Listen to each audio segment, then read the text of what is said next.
Yo, what up, YouTube? Out here doing a KTM 690 motovlog for you. Just doing a race recap this time. Back in Hawaii on the 690. Maybe you can see my race sweatshirt here for my AtGat fans.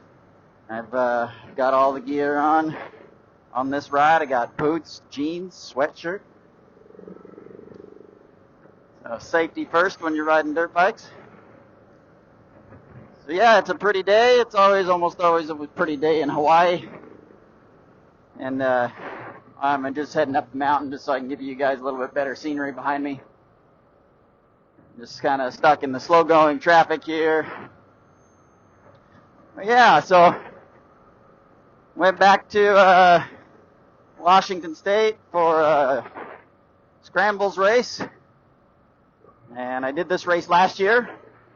I uploaded the video last year. There's a guy in front of me smoking cigarettes. Gotta love that sweet, sweet smell when you're out riding your dirt bike. He's also doing 10 miles under the speed limit. Take the scenic route so I can get away from his cigarette. So what happened last year is I had a really good crash on the first lap. Very, very stupidly planned obstacle. I am not letting the organizers off for that one. Ended up hurting some people, including myself. Pretty dumb. But I like the race. I like to race elsewhere besides Hawaii, you know, and whatever that is, running or triathlon or motorcycles or whatever. So I'm back to the mainland to do this race again, even after getting hurt last year. And last year I raced expert class, which is what I usually race and what I usually do good in. And some of the people that saw my stuff across social media said, well, you shouldn't be racing expert class. So anyway, fuck the haters, but I listened to them a little bit. And I was borrowing a dirt bike from my friend, and it was a YZ250, and the thing does not even have a skid plate on it. And so I did not want to do basically a hard enduro race on my friend's bike and just smash the crap out of it on rocks and logs and all that stuff. So with all the haters hating on me and me borrowing a bike, I said, hey, I'm just going to race beginner class because, hey, maybe I'm a beginner. Maybe the haters are right. That doesn't seem to be the case when I go to the track on the weekends, but hey, whatever. So I signed up for the beginner class. And yeah, I'll cut in the clips of that. And the start was a pretty big debacle. So the start of these races are supposed to be cold start, so dead engine. And they're supposed to sound some sort of alarm or horn or something like that, signaling the start of the race, and then you start your engines and go. Well, as I'm sitting on the starting line, a bunch of engines start up behind me, and the guy has not done any signals yet. So this is my second messed up start at this race in the last 2 years. The first one was my fault. I openly admit that I did not hear his stupid little radio whistle thing that he does. I don't know why they don't use an air horn like every other race on the planet Earth, but they don't. Anyway, he starts walking up there, and people's engines start in the back. As a beginner class, I guess maybe they've never raced before, or maybe they have, or most of them probably have a ton of times. They're just not very skilled riders or whatever. But anyway, they all start their engines, and people just start taking off. So he starts waving people. I don't know. Maybe the horn did go off. Who knows? But everybody takes off to the first turn. And we get to the first turn, and there's no properly marked first turn. And you're going to see this in the footage. You're just going up this field, and then there's just some banners. And you don't really know where in the hell to turn. And it's funny because he gives us a big speech. You know, if you see a barrel on your left, take a left. If you see a barrel on your right, take a right. Well, there's no barrel. There's no banners. You just kind of circle around this tree. Anyway, I strategically never get a good start in this race. And some of that's personal, and some of that is just because, you know, I just want to feel the track out. So what I did, I always intentionally get a bad start, but this time I didn't have to intentionally get a bad start. It was just a bad start from the get-go. So I worked myself into, I don't know, we'll say 5th or 6th place, I'm not sure. And I get behind this guy, and he's on a KTM, and he's really easy to differentiate from the other riders because he's wearing a bodysuit that has a skeleton on it, which kind of looks like the special edition Troy Lee gear that they made for the Troy Lee athletes at Red Bull Straight Rhythm. So anyway, I just figure I'll hop on behind Mr. Skeleton because he seems to be moving through the pack, and he's got an okay pace. He's got a pace that I can ride for an hour and not get tired. And since I literally only have fitness for motocross for about 3 minutes, I figure I'll just tuck in behind this guy so I can ride for an entire hour. So we do the first lap, and Mr. Skeleton, he's a decent rider. He's cruising right along. He's not making a whole lot of mistakes or anything. He's just got his pace going, and I don't like sitting right behind him really because I like to lead. I'm a leader, and yeah, so I'm getting a little too close to him at points, and he's kind of roosting on my tear-offs. And I only put 3 tear-offs on for this race because I figured I could just duck my visor into it. I lowered my visor a little bit so I could duck my visor into the roost a little bit better because it's going to be muddy. Anyway, so we come in, we go through the first checkpoint thing there, and that's actually the first lap. And so I'm going to start making my moves. I'm going to make my moves through the field. And it was cool with him because he was going at a good enough pace that I knew that the leaders wouldn't get away, and wouldn't have to make up a whole crap load of time.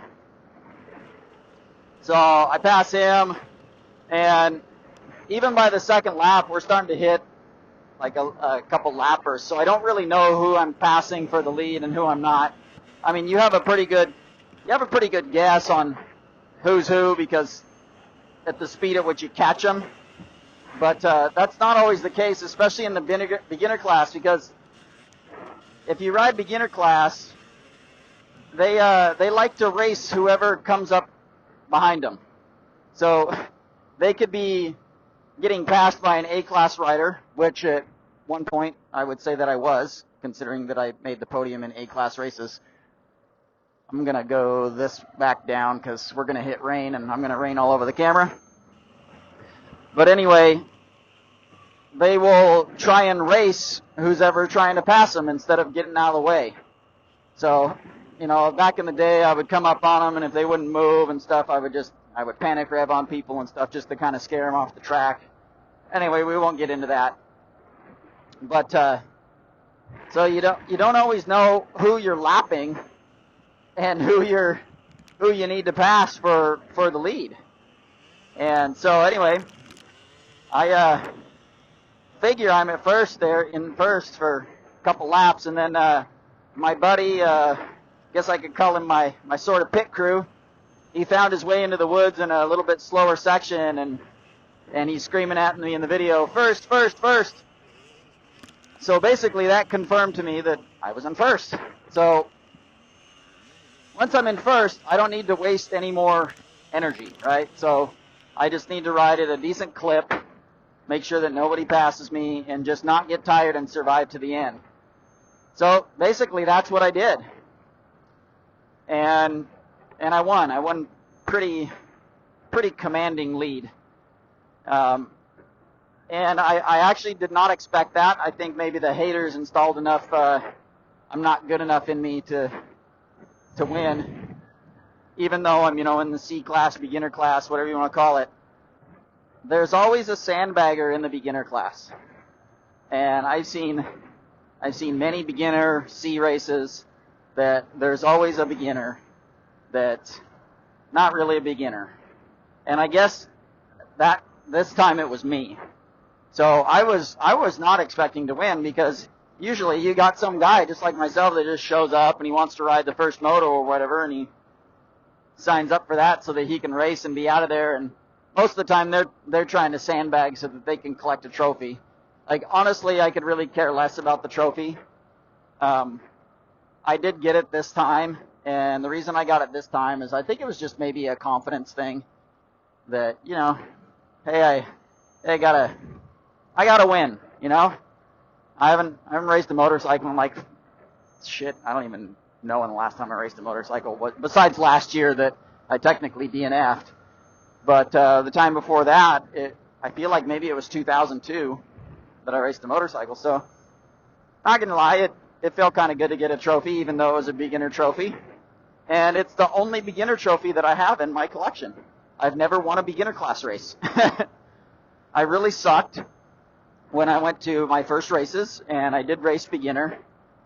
And then once I got beat in the beginner class, and I realized that I was not Jeremy McGrath, which I thought I was when I was out riding on my little trails and stuff on my piece of shit CR125 back in the day, it flipped a switch in me. I was like, crap, I'm not a good rider. Like, I need to become a good rider. And at the same time, a whole sequence of events happened. I bought a new dirt bike. It was a 1997 CR125. It wasn't brand new, but it was new to me. And it was practically brand new. The guy had only taken it to a couple arena crosses. I mean, it was mint. And so the bike was so much less clapped out than the bike that I was riding that I was immediately better. At the same time, I met my friend John, who is the guy that I bought this. I guess it wasn't the same time, but the guy that I bought or borrowed this bike from for this race, you know, he helped me set up the sag on my bike, which I didn't know anything about, and all those sorts of things. I might be a little off on my timeline, but it doesn't matter. Anyway, there's a whole sequence of events that made me a good rider real quick, and I ended up going back to the races, and I was racing junior class motocross, and I signed up for junior class, and my first couple junior class races, they start stagger with the intermediates, and I ended up catching all the intermediates and podium the intermediate class in motocross while I was racing junior. So I guess you could say I was sandbagging junior too, but shit, I'd never really raced before. I'd only had those couple beginner races. And then I started to race these scrambles races, which are heats, and if you get like top 3 in your heat race or whatever, you can advance to the next heat, the faster heat with the faster riders. And I ended up riding the A mains, which is the fastest heats, because I was doing so well in the regular heats. And so I don't know. I guess if you call the A main an A rider, then that was me. And most of the people in the top of the A mains were intermediate level motocrossers that would go back to Loretta's and stuff like that. I mean, I'd probably get my ass smoked at Loretta's in like the junior class, so I'm not claiming to be that fast, but sorry, the camera's probably shaking like crazy. I'm going down a real bumpy road here. Hopefully the stabilization takes over, but maybe I can hold it.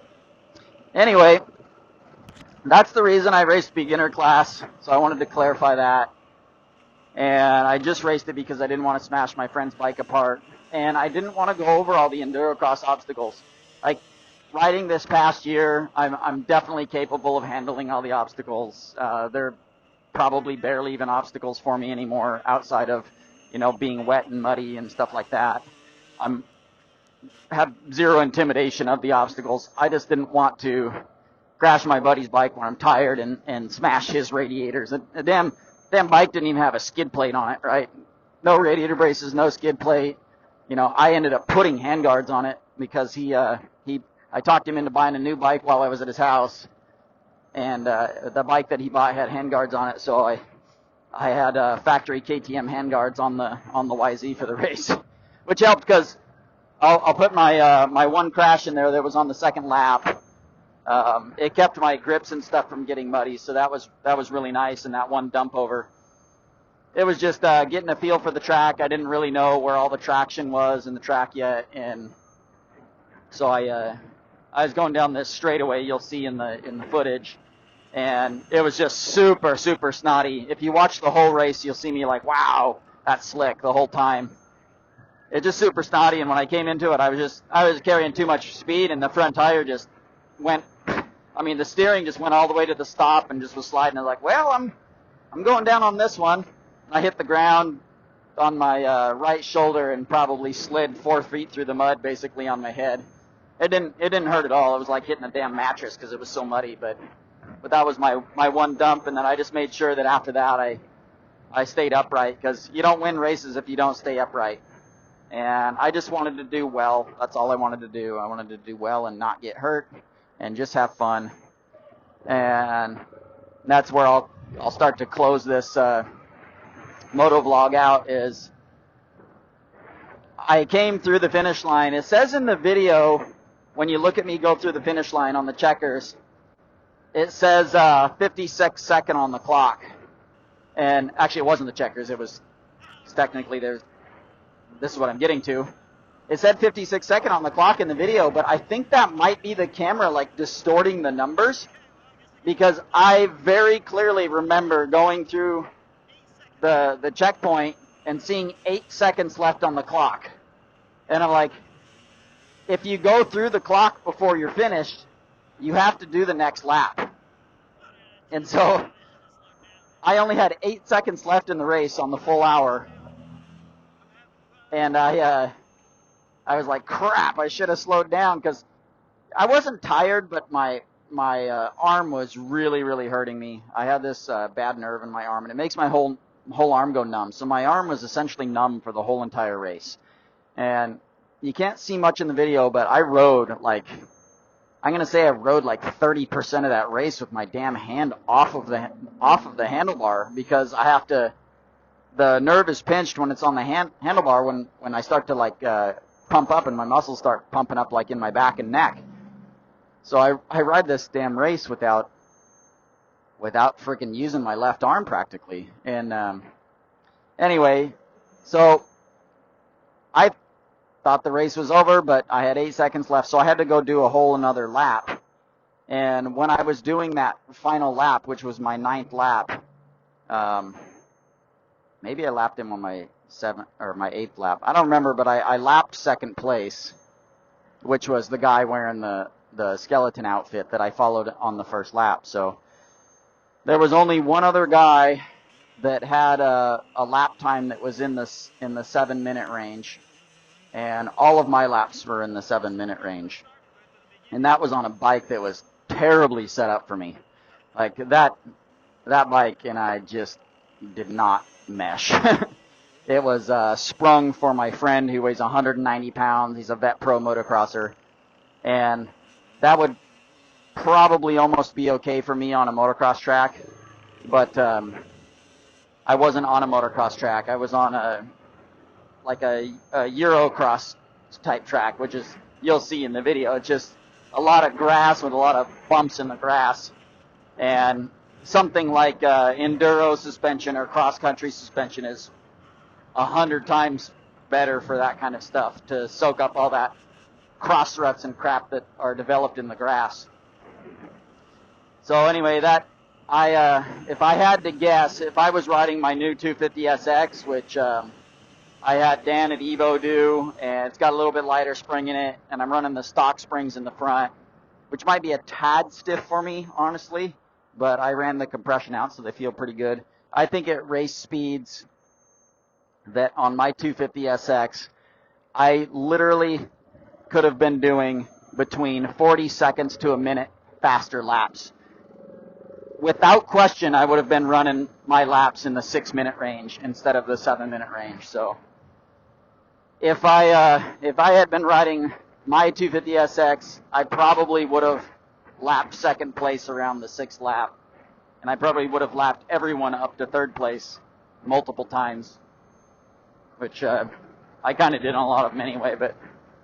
But yeah, my 250SX is so much faster, so much smoother. the suspension set up so much better than that bike that I was riding that I was just thinking the whole time, damn, I kind of wish I was on my bike. But anyway, it's not, I wasn't riding a roach or anything. I don't want to make it sound like that, but it definitely wasn't my bike with my setup. I think that the YZ250 is a decent bike for how dinosaur the technology is. I mean, they haven't changed the damn thing basically at all since 2006. And the KTMs have evolved. Mine's only a 2009, but it's definitely a more evolved feeling than the YZ is. But that YZ had either a 280 or a 300 kit in it. My friend did not know, so we're just guessing. But the multiple people that ride it know that it's not stock, and it just had no bottom end, a monster mid-range hit, and then I don't know. I would say it pulled okay out to about 9,000 RPMs, but it was pretty flat. It just mostly had this like monster hit at like 5,000 or 6,000 RPMs. I'm just kind of guessing on that, but monster hit, too much vibration, too stiff a suspension, the brake pedals like in a weird place. My other friend that rides a YZ250 all the time, that has a super bitchin' YZ250, he said that he thought the brake pedal was bent. So I did intentionally bend the pedal with my knee just to get it in, because what happens is the pedal's sticking out too far, and every time I would get forward on the bike and like my foot would change position on the foot peg, it would actually hit the brake lever because it was sticking too far away from the case. And so I the first 2 times I rode it, I was stalling. And part of the reason I'm stalling is because I'm hitting the brake pedal, and then the other part of the reason I'm stalling is because the clutch pull, not being a hydraulic clutch like the KTM, it was just so stiff that it took my hand out too quickly, and I just couldn't get the clutch in after my hand would start to fatigue. But anyway, I'm really happy with how it went. I rode, I guess, as decent as I could on the day, and still last the whole hour and 7 minutes or whatever I ended up riding.